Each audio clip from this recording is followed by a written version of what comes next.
Voilà, bonsoir à tous. Que Dieu vous bénisse. On a besoin de la bénédiction de Dieu, c'est important. J'ai écouté les témoignages, j'ai écouté les chants, c'est réjouissant. Et puis je réfléchissais, j'ai dit, Seigneur, ça fait quand même du temps bien que l'évangile a été prêché parmi notre peuple. Ça fait plus de 70 ans. Mais quelle découverte, quel changement s'est passé un peu partout. Et puis on avait la joie, lorsqu'on était réunis ensemble, de dire, eh bien, où tu vas skater, qu'est-ce que tu vas faire? Et on partait avec joie. Les petites toiles partaient, les petits groupes partaient. Mais avez-vous remarqué que maintenant, c'est un peu difficile? On prend plus souvent le mot Dieu voulant. On ne sait pas ce qui se passera demain. On est quand même dans un siècle particulier. On a, c'est vrai, au niveau de la technologie, on n'est plus, pas disons ancien, mais il s'est passé des choses modernes parmi nous. Les téléphones, les télévisions, les caravanes et tout ça, les maisons, tout ce qui s'est passé.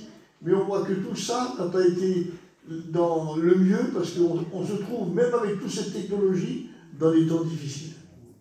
Je pense que je ne suis pas venu pour vous parler du Covid ce soir, mais vous savez très bien que c'est quand même un poids lourd dans la vie qu'on vit. Je me souviens, il y a encore quelques temps, quand ça a commencé, je ne sais pas si vous n'avez pas été frappé par ça, mais on voyait quand ils nous montraient les capitales du monde entier, on voyait qu'ils étaient vides les rues. On s'apercevait qu'il n'y avait plus d'avions, il n'y avait plus de trains, plus rien. Le silence devenait partout. Et la crainte s'emparait de chacun. Alors bien sûr, il y a eu des médecins qui ont cherché tout ça, ils ont fait des vaccins, mais vous savez comme moi que le vaccin c'est plutôt un genre de pommade, ça n'a pas arrêté le virus, il est toujours là. Et on s'aperçoit que l'avenir est quand même difficile. En plus, au niveau de ceux qui nous dirigeaient, on ne savait plus où on en était. On s'apercevait que les médecins se tiraient les uns sur les autres, on ne trouvait plus la vérité, on s'apercevait même les dirigeants des peuples, on ne comprenait plus rien. On ne savait plus où se tourner. C'était quand même particulier ça. Et nous sommes dans ces temps-là. Ne croyez pas que c'est résolu, on est encore dans ces temps-là. Et puis en plus de ça, on a à peu près 8 milliards de personnes sur la Terre. Un homme s'est levé, et il a fait trembler le monde entier. Poutine. Un seul homme s'est levé. Vous voyez pas les temps qu'on vit? Un homme a parlé, et on ne sait pas encore ce que l'avenir va dire. Tous les gouvernements de ce monde essayent de pouvoir colmater, mais il semblerait que c'est très difficile. Certains vont dire il est fou. C'est un homme qui veut massacrer les gens, il massacre les... Là, je vois que vous avez fait un geste, et que Dieu vous bénisse. Mais quelle misère qu'il y a là-bas. Juste parce qu'il y a un homme. Dans le monde moderne qu'on est, un seul homme, la planète, eh bien, est bouleversée. Alors je pense, Seigneur Jésus, où que c'est qu'on va? Je ne sais pas comment vous réalisez les choses, où que c'est qu'on va. Alors s'il y a un seul réconfort, eh bien, il est là-dedans. C'est la parole de Dieu. La Bible, elle est là. Tout à l'heure, c'était chanté par le frère, il a dit « Je suis là ». Et puis je pense qu'il faut compter. C'est vrai qu'on n'a pas les capacités de changer le monde. On ne les a pas les capacités. Avez-vous remarqué que même des fois, nos enfants, on ne peut pas les changer? On essaye des fois de leur donner des conseils et ça ne marche pas. On vit dans un siècle de rébellion. Mais ce soir, on a celui qui apporte la paix. Il y en aurait tellement besoin qu'il se manifeste au milieu de nous. Amen. Ce n'est pas simplement une réunion pour dire, ben voilà, c'est le soir de la réunion ce soir. Mais on aurait besoin que ceux qui s'attendent à quelque chose ce soir, il y en a peut-être quelqu'un qui s'attend à quelque chose ce soir. Et je ne suis pas capable de leur répondre ce soir. Mais le Dieu qu'on prêche, il est capable de donner le mot ce soir. Et je pense qu'il faut rester confiant. C'est à ceux qui sont confiants que Dieu donne. Alors, avant de lire la parole de Dieu, je voudrais prier le Seigneur et demander à Dieu sa grâce. Que ton nom soit béni ce soir. On a vraiment besoin de toi. On est dans un monde incertain. L'avenir nous fait peur, Seigneur. Mais ce soir, nous sommes réfugiés dans ta présence et dans ta maison.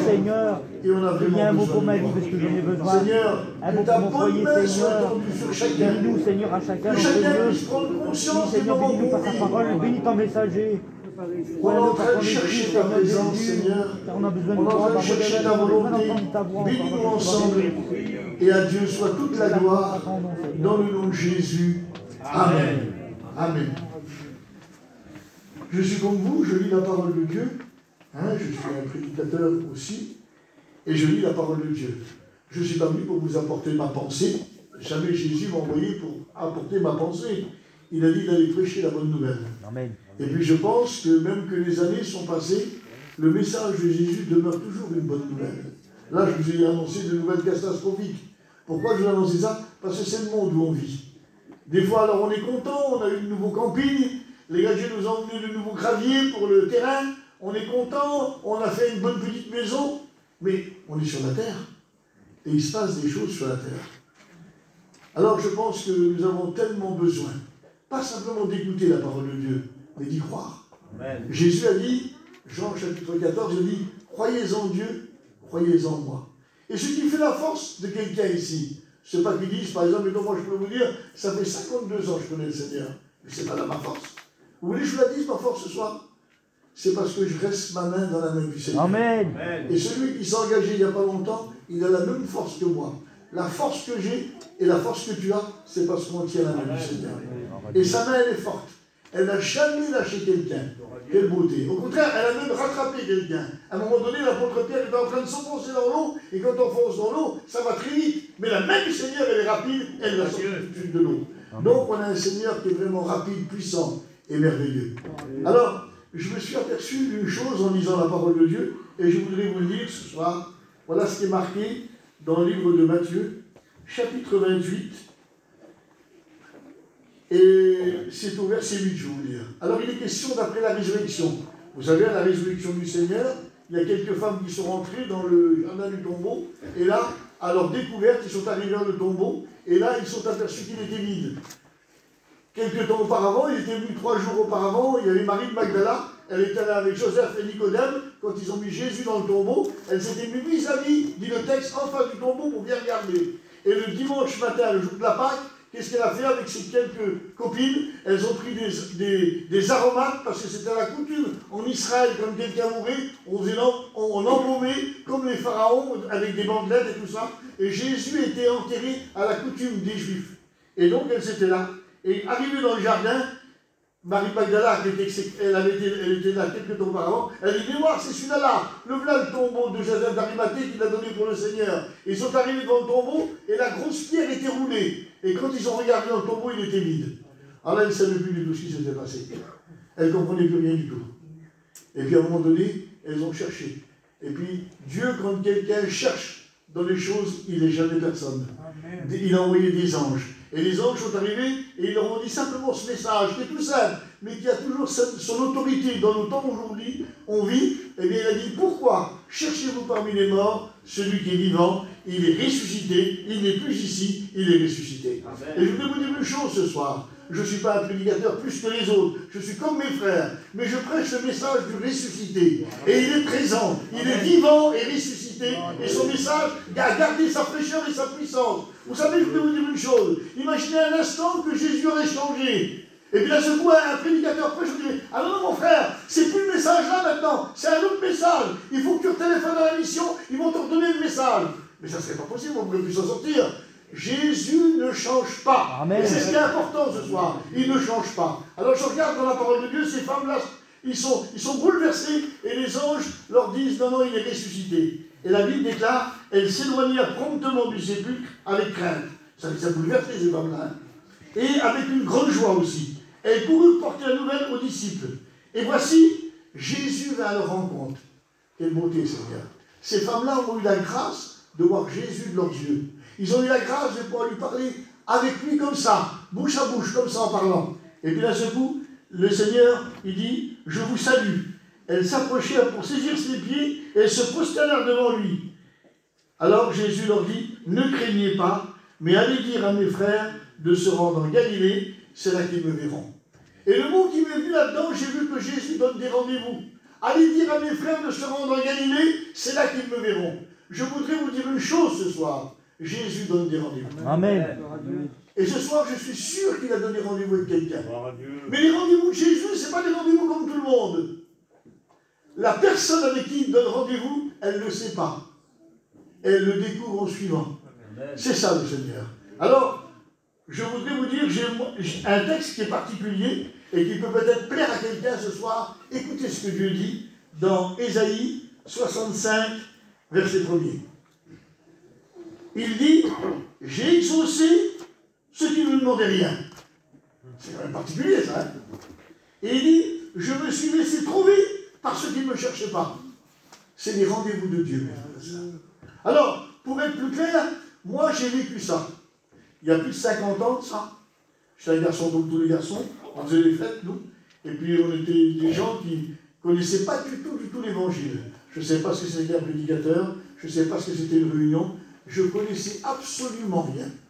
Et un jour, il y a une maison qui a fait une affaire dans un château, et le châtelain lui a donné une grosse Bible. Mais une grosse Bible épaisse comme ça.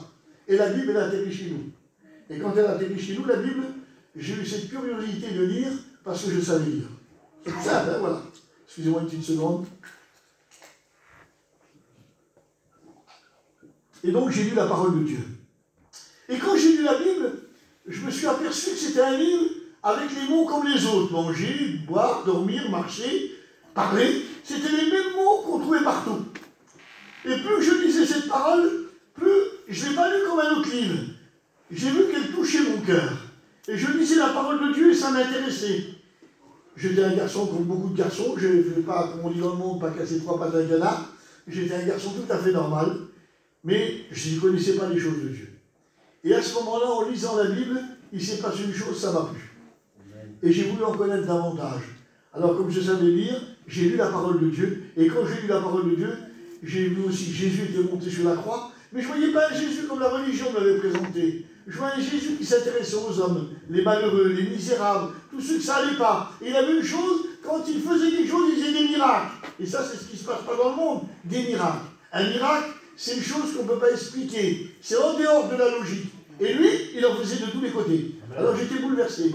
Et quand je suis venu jusqu'à la croix du Calvaire, j'ai compris que j'étais un pécheur. Je ne sais pas comment j'ai fait, j'ai compris que j'étais un pécheur et j'avais besoin de Jésus. Voilà, c'était ma conclusion de tout ça. Écoutez bien.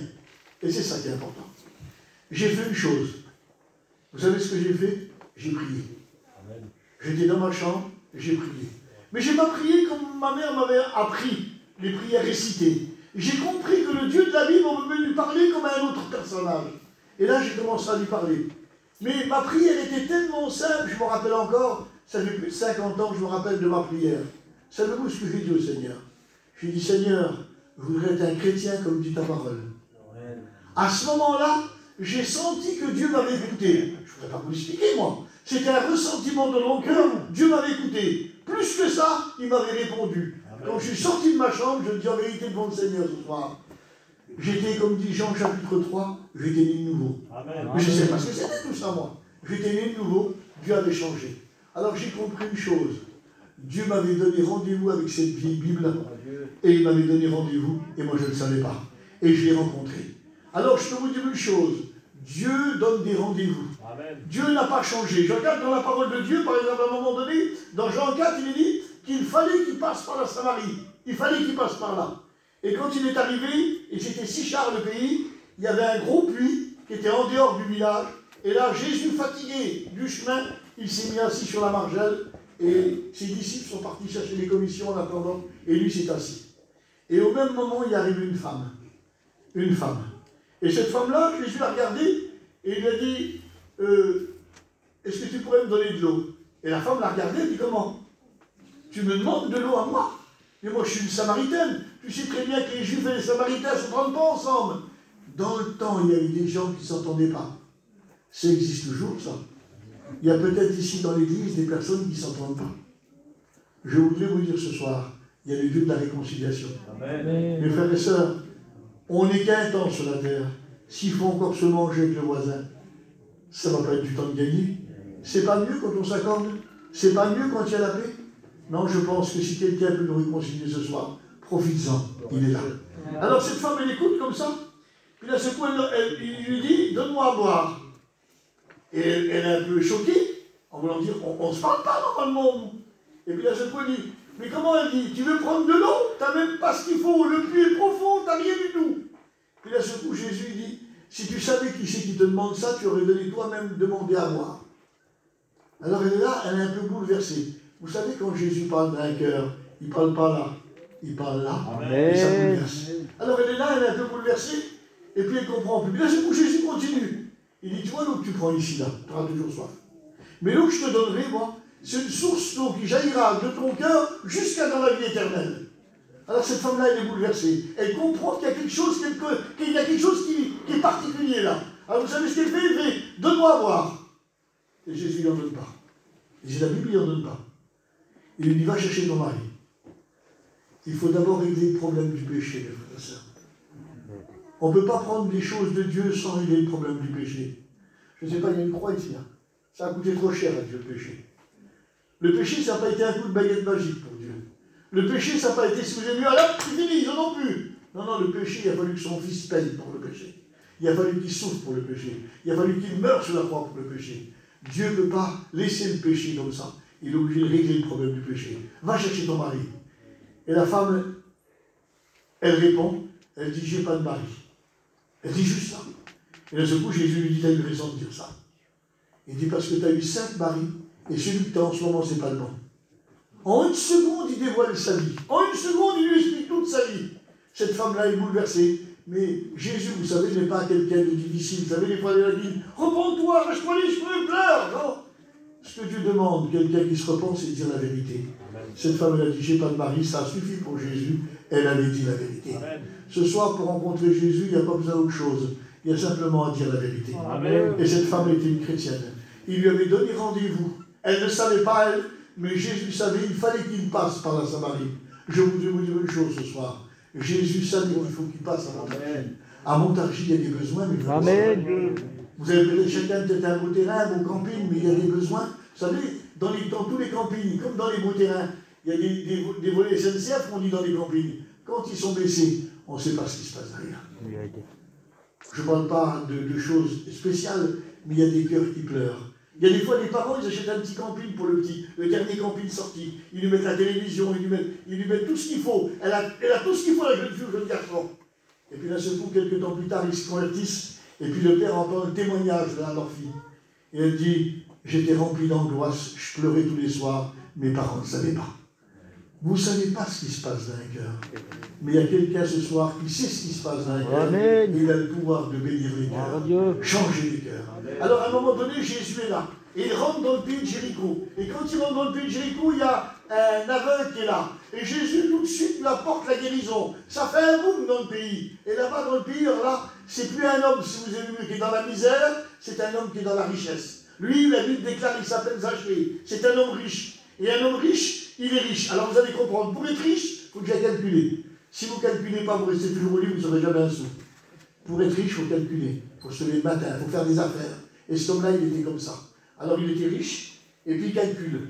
Puis d'un seul coup, il avait entendu parler de Jésus, mais vu sa situation, ça le gênait d'aller le trouver. Alors il calcule, et puis d'un seul coup, il regarde, et puis il voit une direction que Jésus est en train de prendre. Il va sûrement passer par là, et il voit un gros sycomore, un gros arbre, et tout de suite il dit, je vais me mettre dans l'arbre, et je vais pouvoir voir Jésus. C'était son calcul. Et il avait bien calculé, de toute façon.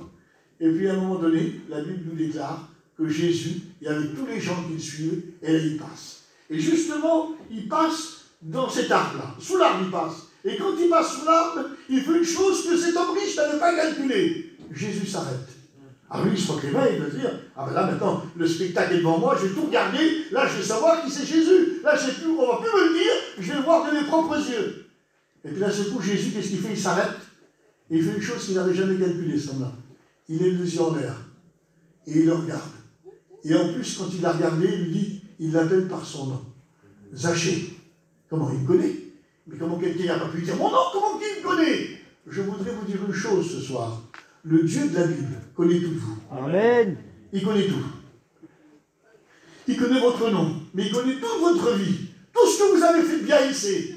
Mais que c'est embêtant aussi, tout ce que vous avez fait de mal, il le sait aussi. Et le vrai problème. Et on n'a pas d'éponge pour effacer les choses de notre cœur. Ça n'existe pas dans le monde. Il n'y a pas cette éponge-là. Il n'y a que lui seul qui a plus. C'est pour ça qu'il est monté à la croix, parce que son sang a le pouvoir d'effacer le péché. Quelle beauté, Seigneur. Et cet homme-là, sans le savoir, Dieu lui avait donné rendez-vous sous l'arbre. Sous cet arbre, il avait donné rendez-vous. Lui, il ne savait pas. Mais Jésus savait, puisqu'il s'est arrêté, puis lui a dit, Zachée, hâte-toi de descendre, il faut que je demeure dans ta maison. Amen. Vous savez, je voudrais vous dire une chose ce soir. Au début du réveil, on était arriérés connaissant les choses de Dieu. On croyait que ça, on allait à la réunion, il y avait le diable. On croyait qu'on allait avoir la poisse. On dit les chrétiens, ils t'apportent la poisse. Maintenant, vous savez très bien que le Seigneur, il n'apporte pas la poisse. Amen. Le Seigneur, il n'apporte pas le malheur, mais il apporte le bonheur. Regardez simplement autour de vous. Demandez à votre voisin qui est à côté de vous. Pourquoi tu es là? L'autre te dira, ben avant moi, quand j'étais un garçon qui buvait beaucoup, et le Seigneur m'a délivré.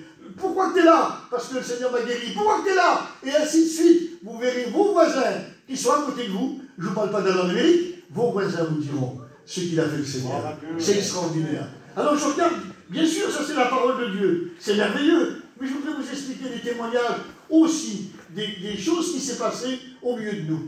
Il y a un petit frère qui s'appelle Carlo. Et c'est un Carlo Hoffman qui s'appelle. Et c'était un garçon, il y a très longtemps de ça. Et c'était un petit chrétien qui marchait bien avec le Seigneur, tout ça. Et un jour, Dieu l'a appelé au service. Alors je parle de ça il y a des années. Hein. Et quand il l'a appelé au service, qu'est-ce qu'il a fait? Il a été trouver les prédicateurs de l'époque. Il a dit, voilà, je me lève pour servir le Seigneur. Et dans ce temps-là, quand on se levait pour servir le Seigneur, peut-être quelques jours après, on nous faisait prêcher. C'était comme ça dans ce temps-là. Il n'y avait pas tant de prédicateurs que maintenant. Et qu'est-ce qu'ils ont fait? Ils ont dit, Carlo, c'est toi qui prêches, mais ton mardi. Mais j'ai jamais prêché de ma vie. Je ne sais pas du tout. Ça fait rien, c'est toi mardi qui prêche. Alors qu'est-ce qu'il a fait le petit garçon de la prison d'auto? Il était se mettre dans des chemins, peut-être d'un bois ou d'un pré, je ne sais pas. Il est parti. Et quand il est parti, qu'est-ce qu'il a fait? Il a fait comme beaucoup de jeunes, comme moi j'ai fait, comme beaucoup. Il a pris la Bible, il a cherché un message de Dieu. Et sur le chemin, il était là. Et il prêchait comme si il était ici. Il prêchait le message de Dieu. Mais c'est une histoire vraie, je vais expliquer. Le prédicateur, il est toujours là. Et il prêchait. Et quand il prêchait, il était en train de prêcher le message qu'il avait reçu dans son cœur. Il entend du bruit. Il se retourne, il voit dans le buisson un homme qui sort avec une gaule. Il sort avec une gaule. Mais l'homme là, il était choquant. Parce qu'il avait des grandes larmes qui coulaient, il était en train de pleurer. Et l'homme là, il dit, mais qui c'est qui t'a dit ma vie? Il était en train d'expliquer la vie de cet homme qui était dans le buisson en train de pêcher dans la rivière. Dieu avait donné rendez-vous à cet homme-là, ce jour-là. Il était dans la mission, il ne voulait pas aller à la réunion. Mais Dieu lui avait donné un rendez-vous au bord du ruisseau par le biais de son prédicateur. Mes frères, on a un Dieu grand. J'en ai besoin ce soir de ce grand Dieu. On a tellement besoin qu'il fasse des choses. C'est ce Dieu-là que je veux, moi. Je veux un Dieu moderne. Je veux un Dieu fabriqué par l'homme. Je veux un Dieu tel que Dieu le Père nous l'a envoyé, ce Jésus merveilleux. Il donne des rendez-vous. Et à toi ce soir, il t'a donné rendez-vous ce soir. Je regarde, et puis peut-être qu'il y en a certains qui connaissent Pino de Montfermeil, hein, et c'est mon cousin, et il y a quelques temps de ça, j'avais été le voir. Et c'était dans du temps des fêtes de Noël, du Nouvel An, un truc comme ça, je ne me souviens plus. Et puis, je vais vers eux, là, puis je leur parle un petit peu, puis sa femme qui est là, elle dit, tu savais ce qui nous arrivait, Michel? On attendait les garçons pour manger, ils avaient acheté une oie ou un canard du sud-ouest, et ils attendaient ces garçons. Et puis elle dit à Pinot, elle dit, sors-le. Alors il a sorti du congélateur, ils ont commencé à le préparer, puis ils l'ont posé comme ça, puis ils ont commencé à faire les affaires. Puis là, c'est quoi, il dit, on se retourne. Le canard, il avait tourné. Il était tout vilain, tout écœurant, obligé de le jeter. Mais les garçons venaient le soir. Alors elle dit, comment je vais faire? Comment je vais faire? Elle dit. Et elle prend vite sur l'auto, qui sont vers eux, il y a un genre de carrefour, ou je sais pas, un grand magasin comme ça. Alors elle rentre dans le magasin. Et quand elle rentre dans le magasin, elle cherche partout, mais comme c'était les moments des fêtes, les rayons étaient diminués. Elle va dans un rayon, elle voit tout démagré. Hop, elle en prend plein sur sa main comme ça. Et elle court vite à une caisse pour se dépêcher. Et quand elle arrive à une caisse, elle se met là. Les gadgets étaient un petit peu longs. Puis là, je ne sais pas, elle se retourne comme ça. Elle voit une grande gadget derrière elle. Mais elle fait pas attention. Puis voyant que la caisse c'est un peu long, elle regarde, elle voit une cabane de monde là-bas. Elle va vite là-bas. Et quand elle va là-bas, elle est là. Et elle est toujours avec ses magrets, là, qu'elle attend son tour. Et là, je peux regarder encore la gadget aussi, encore derrière elle. Et là, c'est la gadget fait. Oui, c'est vous, madame, c'est vous, madame. Et en criant tout fort dans le magasin. Oui, c'est vous, c'est vous. Tous les gadgets commencent à se retourner. Les vigiles viennent. Et ils croient qu'il y a quelque chose. Mais elle dit, bon, madame, elle dit, mais j'ai rien fait. C'est une petite chrétienne qui est dans le Seigneur, mais tout simple, tout tranquille. Mais elle dit, j'ai rien fait, madame, moi. Elle croit qu'elle agit là, comme si elle avait vu que je oui, c'est vous, c'est vous. Et puis là, ce coup, les vigiles, tout le monde est là, tout le monde autour, qu'est-ce qui se passe? Puis elle dit, c'est vous qui allez m'expliquer. Mais elle dit, expliquez quoi, madame? Elle dit, c'est parce que j'étais condamné par la médecine. Et puis à un moment donné, dans la nuit, j'ai vu un grand homme sur une montagne en blanc. Alors, à ce moment-là, les gars comprennent, ils la prennent pour une folle, tout le monde s'en va un petit peu, les vigiles s'en vont, ils comprennent bien que ce n'est pas quelque chose de vol ou de méchanceté. Et puis elle dit, c'est vous qui allez m'expliquer, c'est vous. Et il y avait un grand personnage sur une montagne, qui était tout habillé en blanc, et qui posait ses mains comme ça sur moi. Alors elle, tout simplement, en tant que chrétienne, elle dit, madame, elle dit, c'est le Seigneur Jésus. Amen. Et la gadget fait, c'est ça ma réponse. Je ne savais pas ce que c'était. Vous m'avez donné ma réponse. J'ai senti que c'était vous qui allez me donner ma réponse. Il lui avait donné le rendez-vous avec l'État ce jour-là. C'est extraordinaire, Seigneur Jésus. Ah, écoutez bien.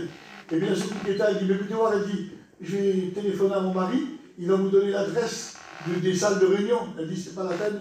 Elle dit, je prends l'avion, je pars en Turquie, mais j'ai eu la réponse que je voulais. Maintenant, je sais que c'est le Seigneur Jésus. Mes frères et mes sœurs, ce soir, je pense qu'il faut s'arrêter devant ce bon Dieu. Il donne des rendez-vous. Alors, je vous en citer encore un. J'étais à, c'est facile à se rappeler, à côté de Tarbes. Et le nom du pays, toute ma vie, je vous rappellerai, c'est tellement simple. Pouillastruc. Hein? Ça, c'est avec hein?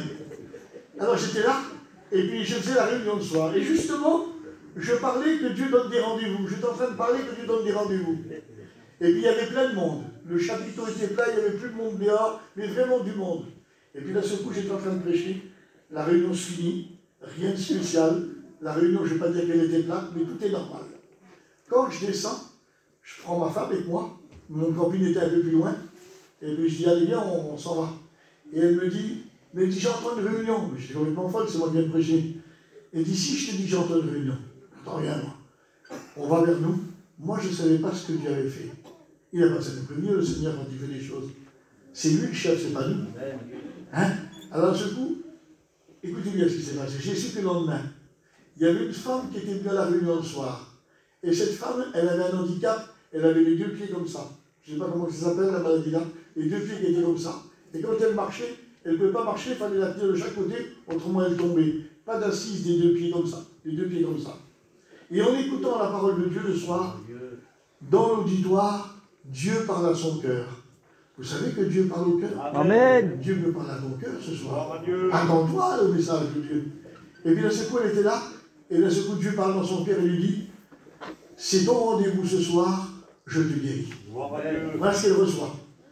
Mais la réunion se finit, on la prend encore pour aller à l'auto, ils la tiennent chacun d'un côté. Quand elle arrive devant l'auto, ce que je vous dis, mes frères, je ne mentirai pas, les deux pieds font ça. Guéris sur le champ dans son dos. On était sur une place qui avait une place un peu en bas et une place un peu au-dessus. Il y avait toute sa famille qui était inconvertie au-dessus. Elle se fait emmener vers sa famille. Elle leur montre ce que le Seigneur avait fait. Il y avait Abraham, le missionnaire, qui se trouvait là. Et à un moment donné, quand il voit ça, il en profite et il prêche la parole de Dieu. C'était le message que ma femme entendait et que moi je n'avais pas entendu. Dieu est tout-puissant, donne des rendez-vous. Amen. Et vous savez, quand on est en mission, on n'a pas toujours les mêmes campings qui s'arrêtent devant nous. Hein, vous avez remarqué, des fois on rentre, hop, c'est les autres. Et puis on était en mission à côté de Bacon. Et puis ma femme me dit, t'as pas vu le petit homme qui est en face de nous là? Non, j'ai pas fait attention. Elle dit, il pèse peut-être 35 kilos. Sa femme, il a fallu qu'elle l'aide à descendre du camion. Il n'arrivait même pas à descendre du camion. Et c'était pas un vieux, ça. Mais j'ai pas fait attention. Alors à partir de ce moment-là, j'ai essayé de regarder. Et puis j'ai vu un petit peu au loin. Ah, je dis, c'est bien dans quel état il est le petit garçon, là, c'est tout. Et d'un seul coup, je ne sais plus si le lendemain, son beau-frère est venu vers moi et il dit, Michel, il dit, mon beau-frère, il voudrait que tu pries pour lui. Ah, je dis, c'est d'accord, pas de problème. Mais au même moment, je me suis rappelé. Son père, c'était un homme qui s'était baptisé en 86 à Cuisy avec nous. Et un mois après, il a fondé une secte. Alors, à ce moment-là, je me rappelle de tout. Mais j'ai des petits garçons là, ils vont croire qu'on est une secte, il faut bien que je lui explique les choses. Je vais prier. Alors qu'est-ce que je fais? Je monte dans la campine. Et quand je monte dans la campine, il avait un grand lit de milieu, lui. Et il était sur le lit. Ce que je vous dis, c'est exactement comme ça. Il était comme ça. Recroquevillé sur lui-même. Il était 35 kilos. Et il était là, et il soufflait. Alors, je m'approche de lui, je me mets sur le côté du lit, son beau-frère me suit derrière, et je m'approche de lui et je lui parle. Je lui dis, c'est mon bon fils, on n'a pas de pouvoir, on ne peut pas guérir un malade, mais parce que c'est marqué dans la parole de Dieu. On ne fait qu'obéir à la parole de Dieu. Parce que c'est marqué, Jésus a dit, vous imposerez les malades. Et je lui explique tout, parce que comme c'était une secte vers eux, je voulais qu'ils comprennent que nous, on n'est pas une secte, on suit la parole de Dieu. Et je lui explique tout ça. J'ai dit, est-ce que tu veux que je prie pour toi? Il me fait oui. Alors je prie, pour chaque malade, je demande à Dieu sa grâce sur lui, et je prie. Mais pendant que je prie, il commence à se débattre comme ça. Et puis il fait, oh, Seigneur, dans moi, mes frères et sœurs, en vérité devant Dieu, s'installe la peur dans mon cœur. Je crois que le petit garçon est en train de mourir. Son beau-frère qui est là, moi aussi la situation dit, je vais vite appeler sa femme, il va vite l'appeler. Et lui, le petit garçon, il avait une maladie dans les os. À cause de ça, il lui fallait de la morphine, il se droguait et il buvait. Un cas sans issue. Des gens très très bien, je ne vais pas citer les noms, des gens très très bien de Paris, qui connaissent les professeurs, un petit enfant sans issue. Alors il est là, et il fait, oh, puis moi, ce coup moi je dis, il meurt. Puis je dis là, Seigneur, tu ne peux pas permettre. S'il meurt au milieu de nous dans la mission, son père va dire, regarde la secte, qu'est-ce qu'ils ont fait? Ils ont tué mon garçon. Toutes ces pensées-là viennent dans ma tête. Alors, d'un coup, je dis, et d'un coup, il va chercher sa femme. Et je me retrouve tout seul avec lui dans la campine. Et j'ai mon fils, je vais t'expliquer une chose. Le courage me revient. Je ne vais pas dire autrement. Le courage me revient. J'ai mon fils, je vais t'expliquer une chose. Mais fais-le pas parce que je te dis. Fais-le si tu crois que le Seigneur peut t'aider. Souvent, le Seigneur, quand il y avait des cas comme toi, il leur disait maintenant, lève-toi. Lève-toi. Alors, si tu crois dans ton cœur que le Seigneur peut te guérir, lève-toi. Et le petit garçon, il essaie de me prendre comme ça, là, autour du cou, et il essaye de se lever. Son beau-frère arrive, il le prend de l'autre côté, et puis il arrive à se mettre assis au bout du lit. Et il fait une chose terrible. Vous savez ce qu'il fait? Il me sourit. Je dis, Seigneur, il n'est pas mort. Comme je vous le dis là, il me sourit. Et quand il me sourit, tac, la confiance revient dans mon cœur, mais je ne suis pas le plus grand des prédicateurs, le plus fort qu'il y a. Je dis, écoutez voir, vous êtes en famille, je vous laisse, que Dieu vous bénisse et je m'en vais. Et je sors dehors. Vous voyez bien la force que j'ai. Hein. Et là, ce coup, le lendemain, le petit garçon, je le vois.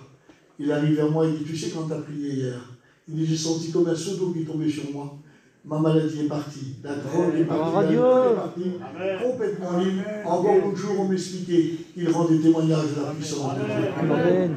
Dieu lui avait donné rendez-vous à Macron dans cette petite ville de rien du tout. Mais le Dieu Tout-Puissant fait attention à ceux qui vivent sur la terre. Vous savez, mes frères et sœurs, on n'a pas rentré dans une religion.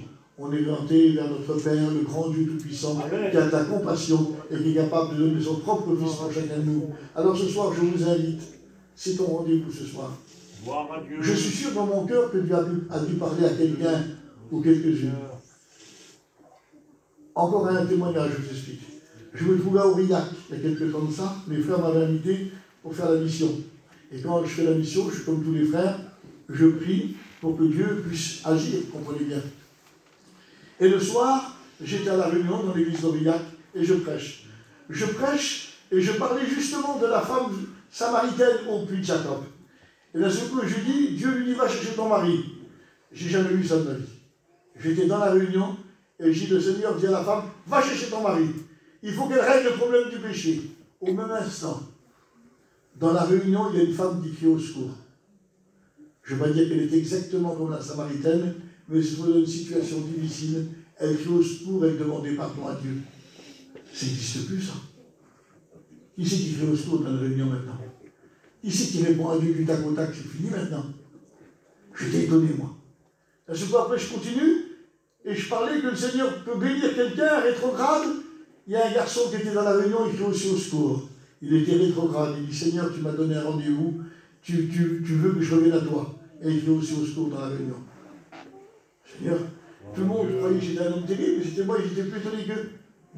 Je dis, Seigneur, c'est pas possible que tu es en train de faire un travail comme ça. Et puis j'avais fini la réunion, j'avais parlé que Jésus n'avait pas changé, qu'il était toujours le même. Et moi, je ne savais pas, il y avait un homme qui avait sa famille, qui était, son frère était dirigeant charismatique. Et à cause de ça, il avait interdit dans les réunions de Vernou, et il n'avait jamais mis un pied dans la réunion. Mais juste quelques jours auparavant, il a appris qu'il avait la mauvaise maladie, et il y avait un homme qui était sur le terrain, il avait juste arrivé dans le pays d'Aurillac, il venait d'arriver, et l'homme qui était sur le terrain lui a dit, pourquoi tu ne viens pas à la réunion ce soir? Il est allé à la réunion, lui et toute sa famille. Et quand c'était la fin de la réunion, le prédicateur de l'église a invité tous ceux qui croyaient que le Seigneur est capable de faire quelque chose pour eux. Et lui était tout au fond, la réunion était plus grande que ça dedans. Il était tout au fond. Et d'un seul coup, tout au fond, j'avais jamais vu ça, moi. Vous savez ce qu'il a fait, cet homme-là? Jamais mis un pied dans une réunion, connaissant rien du tout. Il s'est levé, il a levé les mains en l'air, et il a commencé à crier à Dieu, et en implorant le Seigneur, du bout de la réunion devant tout le monde. Amen. Sa femme s'est levée, à côté aussi, elle criait à Dieu. Ses filles sont levés, ses garçons sont levés. On s'est retrouvé avec cette fille aussi qui a besoin de la grâce de Dieu. Je n'avais jamais vu ça. Dieu leur avait donné un rendez-vous, mais ils avaient répondu au rendez-vous. Je voudrais vous dire une chose ce soir. Je ne sais pas ce que Dieu a dit dans ton cœur. À la femme, il a dit, je te guéris ce soir. Elle l'a cru, elle est bénie. Je ne sais pas ce que Dieu a dit dans ton cœur, mais je sais que Dieu parle. Amen. Ça, c'est ridicule de sa part de nous réunir tous ce soir et de ne pas dire un mot. Vous n'avez pas besoin de mes conseils. Vous n'avez pas besoin de mes connaissances. Tout ça, ça ne sert à rien du tout. Ce qu'on a besoin, c'est du Dieu vivant. Amen. Et ce soir, le Dieu vivant est au milieu de nous. On le prie maintenant. Amen. À Dieu soit la gloire. Ce que tu accordes et tu donnes dans ton abondance, Seigneur. Tu as mis ton auditoire avec ses besoins, et je ne suis pas capable de suffire aux besoins. Je ne pourrais pas répondre, notre Père, mon Seigneur, mais toi, mon Dieu, qui est rempli d'amour et de grâce, de force et de puissance, et que toute ta parole n'est qu'à ne va pas changer, eh bien ce soir, étends tes mains sur tous ceux qui ont besoin. Touche leur cœur, bénis-les par ta puissance, et à toi sur toute la gloire, dans le nom de Jésus qui nous aime. Amen.